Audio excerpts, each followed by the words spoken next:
अस्सलाम वालेकुम व्यूअर्स, कैसे हैं आप? उम्मीद करती हूँ खैरियत से होंगे। Welcome on my YouTube channel V U study with BRD.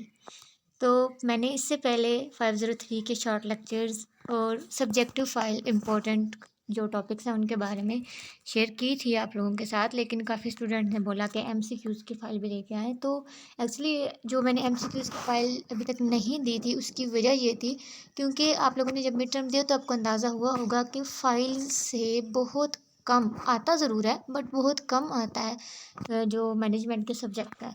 इसकी वजह ये होती है कि ये कंसेप्चुअल होते हैं इसके एमसीक्यूज़ मोस्टली, यानी कि उन्होंने सिचुएशंस दी हुई होती हैं और वो सिचुएशन तो हर बार चेंज हो सकती हैं, ठीक है, यानी उसको आप पहचानना खुद होता है। तो मिड टर्म में हमारा जो मेन क्वेश्चन था वो हमारे पोल का फंक्शंस थे, तो उन पे उन्होंने मुख्तलिफ सिचुएशंस दी होती थी और बोलते थे अब बताएं कि इसमें लीडिंग हो रही है, कंट्रोलिंग हो रही है, ऑर्गेनाइजिंग हो रही है, जो भी, ठीक है। लेकिन हमारे फाइनल टर्म में दो टॉपिक ऐसे हैं, ठीक है। एक हमारा टॉपिक है प्लान्स और गोल्स वाला, ठीक है, प्लान्स और गोल्स स्ट्रेटजीज वाला। तो इसमें बहुत ज़्यादा क्वेश्चंस इस तरह के आएंगे कि जिसमें ये होगा कि मतलब उन्होंने सिचुएशन बनाई हुई होगी और बताएंगे कि आप बताएं ये कौन से जो है यहाँ पे प्लानिंग हो रही है या कौन सी स्ट्रेटजी इस्तेमाल हो रही है, ये सारी चीज़ें। और दूसरा हमारा इंपॉर्टेंट टॉपिक एमसीक्यूज़ के लिहाज से है वो है जो है टाइप्स या टाइप्स ऑफ स्ट्रक्चर्स जो हैं, ठीक है, जो ऑर्गेनाइजेशन के मुख्तलिफ स्ट्रक्चर्स के बारे में क्वेश्चन है। तो इस पर भी बहुत ज़्यादा, यानी कि मैट्रिक्स ऑर्गेनाइजेशन और वर्टिकल और हॉरिजेंटल, ये सारे सिस्टम जो थे ना, तो ये दो टॉपिक्स ऐसे हैं। बट फिर भी आप लोगों के इतने इसरार पे मैंने ये फाइल बना दी है। इसमें भी मतलब मैंने क्वेश्चंस सिचुएशंस वाले भी ऐड करने की कोशिश की है ताकि मैं आपको समझा सकूं। लेकिन मैं फिर भी आपसे यही कहूँगी कि आप ज़रूर जो है, बेशक मेरे सारे लेक्चर्स बाकी इस वक्त क्योंकि टाइम बहुत शॉर्ट है नया भी ले सकें, तो कम से कम जो मैंने दो टॉपिक्स बताए हैं इनके बारे में जो मैंने लेक्चर्स दिए हैं वहाँ पे कंसेप्ट्स बहुत क्लियर, जितने आपके उन टॉपिक्स पे कंसेप्ट्स क्लियर होंगे आपके लिए एमसीक्यूज़ बिल्कुल मुश्किल नहीं होंगे, क्योंकि हमारे वीयू के एग्जामिनर का बस यही माइंड है। इसी लिहाज से जो है वो एमजीटी 503 का पेपर बन रहा है। अगर आप उनकी ये ट्रिक समझ गए हैं तो आप अपने पेपर में 100% मार्क्स भी ले सकते हैं, क्योंकि मैंने लिए हैं इसलिए बोल रही हूँ पूरी एश्योरेंस के साथ, ठीक है। तो लेकिन यह है कि उसके अलावा भी कुछ एमसीक्यूज़ जैसे कि डेफिनेशंस वगैरह पे होते हैं, कुछ जो टाइप्स वगैरह पे जितनी चीज़ों के स्टेप्स हैं ना, ठीक है, प्लानिंग के स्टेप्स हैं, डिसीजन मेकिंग के स्टेप्स हैं, तो इनमें भी कि फर्स्ट स्टेप कौन था, कौन सा था, लास्ट स्टेप कौन सा था, ये ठीक है, इस टाइप के भी होते हैं। बट ये मैंने कुछ लिखे हैं एमसीक्यूज़ और इनके बारे में चलो मैं आपको थोड़ा सा गाइड भी कर देती हूँ। तो चलते हैं अपने एमसीक्यूज़ की फाइल की तरफ। उससे पहले मैं आप लोगों को यही बोलूँगी कि मेरे चैनल को सब्सक्राइब कर दें और ज़्यादा से ज़्यादा दोस्तों के साथ शेयर करें ताकि सबकी हेल्प हो सके। तो स्टार्ट करते हैं। The culture of organisation is largely determined by, कि जो कल्चर होता है किसी भी ऑर्गेनाइजेशन का वो सबसे ज़्यादा उसमें कौन कौन स्ट्रक्चर सेट करता है उसका। अब कोई भी ऑर्गेनाइजेशन हो, ज़ाहिर सी बात है उसका कल्चर कि उसका माहौल कैसा होगा, लोग किस तरीके से काम करेंगे, ये टॉप मैनेजमेंट ही सेट करती है, क्योंकि वो मैनेजर्स हैं, उन्होंने वो कंपनी शुरू की है, तो उन्हें पता है कि हमारे जो गोल्स हैं उनको अचीव करने के लिए हमें किस तरह का कल्चर ऑर्गेनाइजेशन में अडॉप्ट करना पड़ेगा। तो ये जो कल्चर होता है ये टॉप मैनेजमेंट सेट करती है। उसके बाद है Sony corporation focus on product innovation. अब देखिए ये भी एक सिचुएशन ही दी गई है कि सोनी कॉरपोरेशन जो है वो फोकस करती है अपनी प्रोडक्ट की इनोवेशन पे, कि रोज़ रोज़ हम प्रोडक्ट में कुछ नया इनोवेट करें, ठीक है। आज हम हमारे अगर जूसेस मतलब सोनी है तो अगर टीवी वगैरह बना है तो आज जी रंगीन है तो आज इसमें थोड़े और कलर ऐड किए जाएँ, आज इसमें कुछ और ऐड किया जाए, आज इसमें ऐसी कोई चीज़ ऐड की जाए कि जनाब इसमें साथ जो है वो नेट भी चल सके, ये सारी चीज़ें, यानी कि अपनी प्रोडक्ट की इनोवेशन पे जो है वो सबसे ज़्यादा फोकस कर रही है। तो ये किस चीज़ की एग्जाम्पल है, यानी कि वो आउटकम ओरिएंटेड है, ठीक है। क्योंकि वो आउटकम ओरिएंटेड है, वो पिछली अपनी प्रोडक्ट पे वो देख रहे हैं कि क्या फीडबैक हमें मिला है, ठीक है, इसलिए वो इनोवेटेड है। तो यानी कि उनकी ये फोकस जो है प्रोडक्ट की इनोवेशन पे फोकस, क्या चीज़ फोकस कर बता रहा है हमें कि वो लोग आउटकम ओरिएंटेड है, ठीक है, उन्हें ज़्यादा से ज़्यादा आउटकम चाहिए, इसीलिए वो लोगों की तरफ से फीडबैक देख के अपने आउटकम को बढ़ाना चाहते हैं, इसलिए वो प्रोडक्ट में इनोवेशन कर रहे हैं। अगली चीज़ है an individual's personal belief regarding that what is wrong और राइट और बैड और गुड इज़ कॉल्ड, कि एक इंसान का जो पर्सनल बिलीफ होता है जो ये बताता है कि ये चीज़ राइट है, ये रॉन्ग है, ये गुड है, ये बैड है, वो क्या कहलाता है, तो ये होता है एथिक्स। यानी कि ये एथिक्स, ये नॉर्म्स हैं, नॉर्म्स नहीं सॉरी, ये एथिक्स हैं, यानी कि हमारी इखलाकी ये चीज़ है जो एक इंसान का पर्सनल बिलीफ होता है। ज़रूरी नहीं जो मेरे लिए राइट है वही आपके लिए राइट हो, ये इंसान का पर्सनल बिलीफ होता है कि क्या चीज़ राइट है, क्या रॉन्ग है, क्या गुड है, क्या बैड है, तो इसे क्या कहते हैं, एथिक्स कहते हैं। यूरोपीय यूनियन, नेफ्टा, आसियान, ये सारी किस चीज़ की एग्जांपल्स हैं, तो ये सारी जो है रीजनल ट्रेड अलाइंसेस हैं, ठीक है। तो ये सारी जो आसिया मुख्तलिफ ममालिक को मिला के, यानी चाहिए हर और ये जो नाम लिखे हुए हैं आसियान, नेफ्टा, यूरोपीय यूनियन, इन सब ने में क्या है कि मुख्तलिफ ममालिक ने साथ मिल के एक जो अलाइंसेस बनाए हुए हैं और ये लोग तिजारत के लिए मतलब इन्होंने गोल्स कुछ सेट किए हुए हैं, यहाँ की कुछ चीज़ें वहाँ इंपोर्ट होती हैं, वहाँ की यहाँ इंपोर्ट होती हैं, तो ये ट्रेड के लिए अलाइंसेस बनाए गए हैं रीजन्स के लिहाज से। आगे है which one of the final step in decision making process. तो किसी भी डिसीजन मेकिंग प्रोसेस का सबसे आखिरी स्टेप क्या होता है? तो मोस्टली मैंने देखा कि पीछे जब हम क्विज वगैरह करते तो सबने इम्प्लीमेंटेशन लगाया। नहीं, इम्प्लीमेंटेशन सेकंड लास्ट है। इम्प्लीमेंटेशन के बाद उस डिसीजन की हमेशा इवेलुएशन होती है कि हमने जो डिसीजन लिया था उसको इम्प्लीमेंट किया है, क्या वो ठीक था भी कि नहीं। तो लास्ट स्टेप इवेलुएशन है, ये याद रखिएगा। आगे all of the following are the assumptions of rational decision making except, यानी इनमें से 3 अजम्पशंस ऐसी हैं जो रैशनल डिसीजन मेकिंग के बारे में सिवाय एक के। तो वो एक कौन सी है? ठीक है, तो रैशनल डिसीजन मेकिंग के बारे में हम पहले पढ़ चुके हैं कि जिसमें अल्टरनेटिव्स भी पता होते हैं, पता होता है कि अगर हमने ये फैसला लिया तो उसका डिसीजन कैसा होगा, यानी उसका आगे से नतीजा क्या निकलेगा। ठीक है, और जैसा हम चाहते हैं वैसा डिसीजन लेना पॉसिबल भी होता है। ठीक है, तो वो रैशनल डिसीजन मेकिंग होती है। लेकिन इन्फॉर्मेशन इज़ अननोन, ये इसमें नहीं होता क्योंकि मुकम्मल इन्फॉर्मेशन आपके पास होती है ये डिसीजन लेने के लिए। लेकिन हमारी नॉर्मल लाइफ में रैशनल डिसीजन मेकिंग बहुत कम हो सकती है, सिचुएशंस ऐसी होती हैं कि करना मुश्किल होती है। फिर आगे है which of the following is a variation of electronic meeting that links media from different locations, यानी इनमें से कौन सी ऐसी इलेक्ट्रॉनिक मीटिंग के लिए वेरिएशन है जो मुख्तलिफ मीडियाज़ को मुख्तलिफ लोकेशन से लिंक कर सकती है। ठीक है, आपने मीटिंग करनी है इलेक्ट्रॉनिक मीटिंग, तो कौन सी चीज़ यूज़ हो सकती है? ई कॉमर्स यूज़ हो सकती है? नहीं यूज़ हो सकती, वो तजारत के लिए चीज़ होती है। ठीक है, ब्रेन स्टॉर्मिंग कहते हैं अपने दिमाग से आइडियाज़ वगैरह को सोचने का। ठीक है, डेल्फी टेक्निक भी डिसीजन मेकिंग में यूज़ होती है। लेकिन वीडियो कॉन्फ्रेंस एक ऐसी इलेक्ट्रॉनिक मीटिंग का जो है वेरिएशन है जिसमें आप मुख्तलिफ जगह पे लोग जो होते हैं उनको लिंक कर सकते हो। ठीक है, आगे है operational plans are normally associated with which of the following organisational level, यानी ऑपरेशनल प्लान्स जो होते हैं वो किस लेवल पे ज़्यादातर बनते हैं?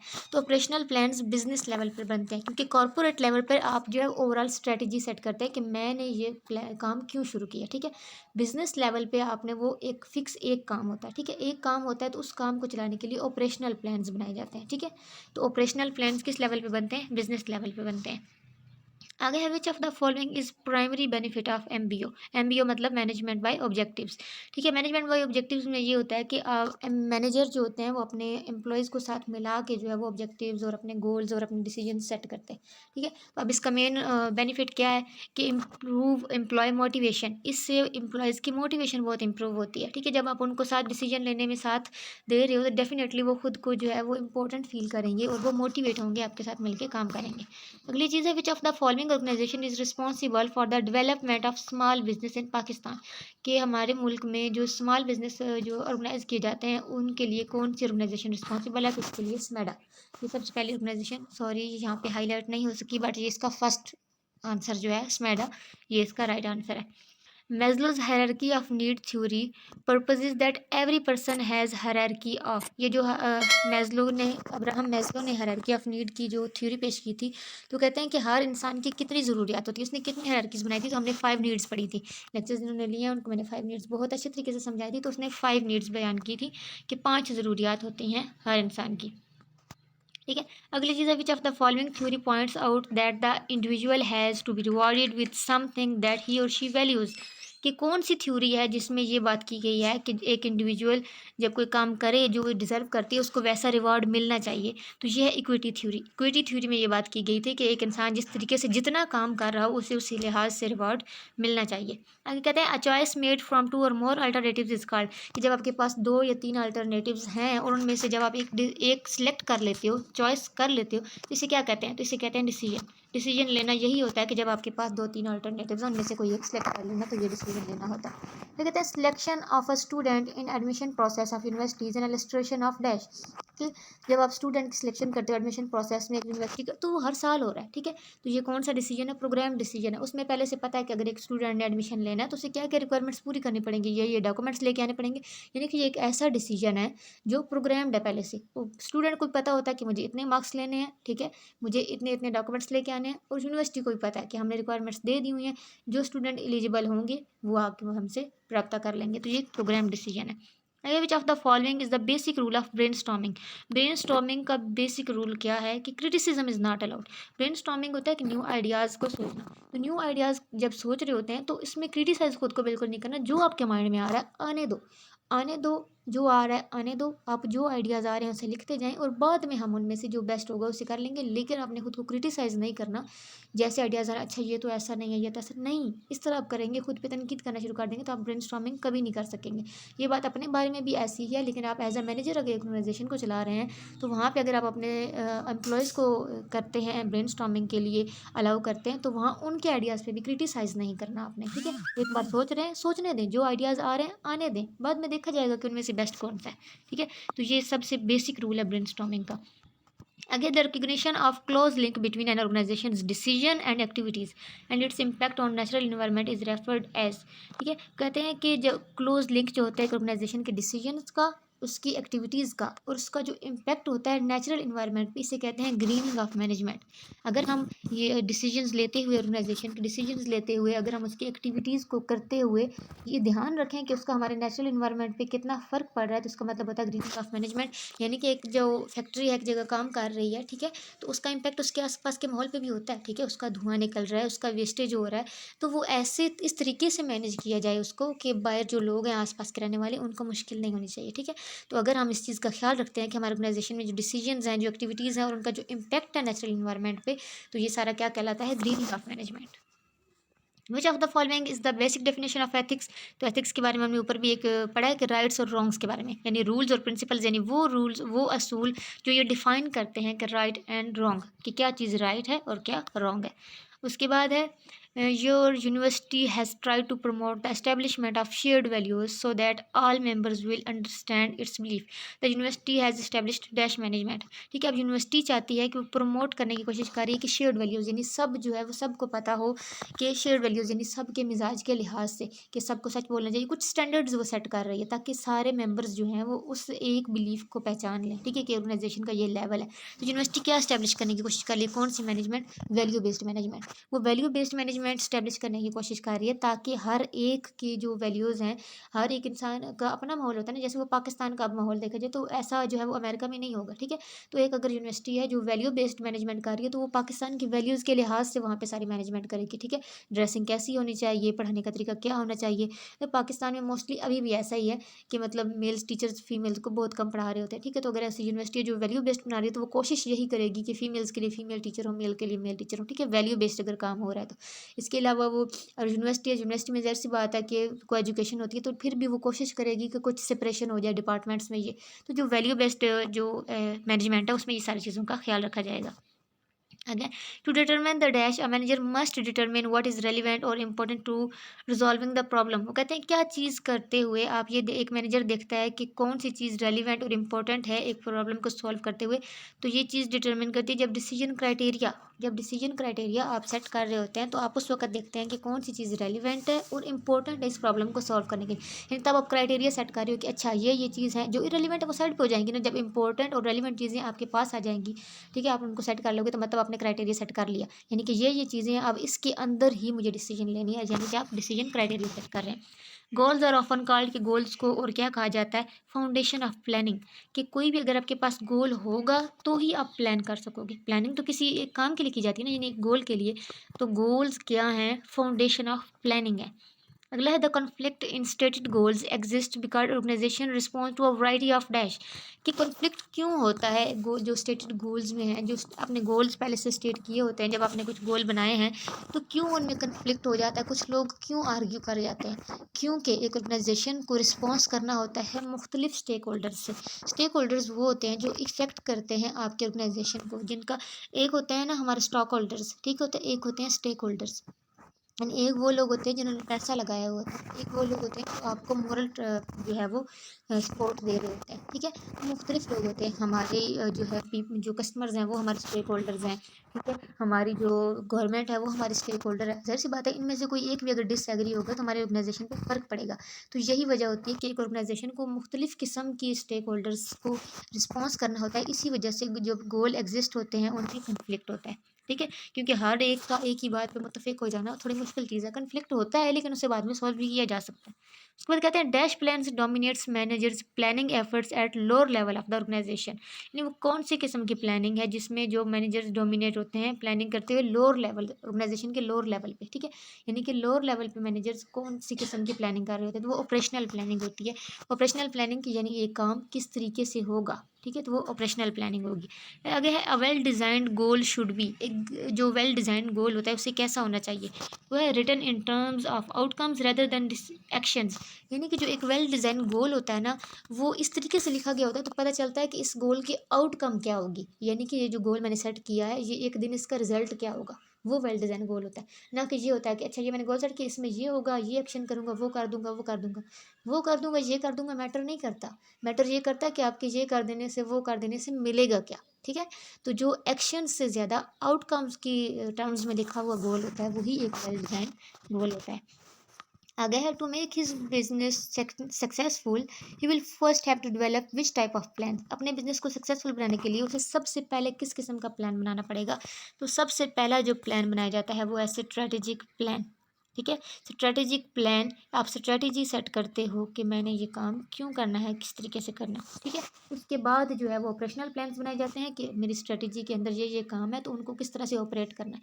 उसके बाद स्पेसिफिक और डायरेक्शनल प्लान्स बनाए जाते हैं कि मेरा ये काम उसके अंदर स्पेसिफिक जो डिपार्टमेंटल लिहाज से गोल्स होते हैं ये उनके लिहाज से होता है। लेकिन स्ट्रेटेजिक प्लान एक ओवरऑल फर्स्ट प्लान होगा जिससे एक सक्सेसफुल बिजनेस रन होना शुरू होगा। कहते हैं कि in the first step of strategic management के फर्स्ट स्टेप में the mission of film answers the question, कि जो फिल्म का मिशन होता है वो कौन सी क्वेश्चन को आंसर कर रहा होता है। फर्स्ट स्टेप है ना, स्ट्रेटेजिक प्लान करना है सबसे पहले, हमने ऊपर वाले क्वेश्चन में भी पढ़ा। तो वो जो आपका मिशन की जो मिशन आपने सेट किया है अपनी स्ट्रेटेजी बनाने का, वो किस क्वेश्चन को आंसर कर रहा है, वो क्वेश्चन आंसर कर रहा है what is our reason for being in business, कि हमने ये बिजनेस क्यों स्टार्ट किया है, वजह क्या थी इसकी, ठीक है। क्या कोई इंस्पिरेशन है, क्या आप कोई सर्व करना चाहते हैं, या मेरा जो है पैशन है, कुछ भी। यानी कि आप अपने स्ट्रेटेजिक प्लान को सेट करते हुए जो अपने मिशन सेट किया अपने ऑर्गेनाइजेशन में, उसमें आपने इस सवाल का जवाब देना कि what is our reason for being is this business. आगे है the merging of the analysis of internal and external factors influence the organization strategy is known as, कि जो हमारे इंटरनल और एक्सटर्नल फैक्टर्स हैं जो इन्फ्लुएंस करते हैं किसी भी ऑर्गेनाइजेशन की स्ट्रेटजी पे, उन्हें क्या बोला जाता है। तो जो हमारे इंटरनल और एक्सटर्नल फैक्टर्स हैं जिनको अगर अलग-अलग देखा जाए तो 2 इंटरनल है, 2 एक्सटर्नल है, लेकिन उनको अगर इकट्ठा देखा जाए तो उसे स्वॉट एनालिसिस कहा जाता है, जिसमें आपने जो है वो इसके स्वॉट एनालिसिस में यानी कि स्ट्रेंथ्स, वीकनेस, अपॉर्च्युनिटीज़ और थ्रेट्स, ठीक है। 2 इंटरनल एंड 2 एक्सटर्नल, लेकिन यहाँ पे इंटरनल और एक्सटर्नल दोनों पूछे हुए हैं तो इसको इकट्ठा मिला के बोलते होते हैं स्वॉट एनालिसिस। आगे that strategy determines what business and organization should be in, ठीक है। तो यानी कि कौन सी स्ट्रेटजी है जो ये बताती है कि एक ऑर्गेनाइजेशन किस किस्म का बिजनेस करने जा रही है, तो वो है कॉर्पोरेट लेवल की स्ट्रेटजी, ठीक है। अब स्ट्रेटजी हमने ऊपर पढ़ा ना कि सबसे पहले स्ट्रेटेजिक प्लान सेट करते हैं, तो स्ट्रेटेजिक प्लान की भी 3 लेवल्स होते हैं आगे, ठीक है। तो उसमें सबसे पहले जो कॉर्पोरेट लेवल की स्ट्रेटजी होती है वो बताती है कि ऑर्गेनाइजेशन क्या करने जा रही है। उसके बाद उसमें बिजनेस लेवल स्ट्रेटजी होती है, यानी कि उसके अंडर जितने काम होंगे सबके हर काम की एक अलग बिजनेस लेवल स्ट्रेटजी बनाई जाएगी, और फिर हर काम के अंदर फंक्शनल लेवल पे जो स्ट्रेटजी बनाई जाएगी वो ऑपरेशनल लेवल स्ट्रेटजी होगी।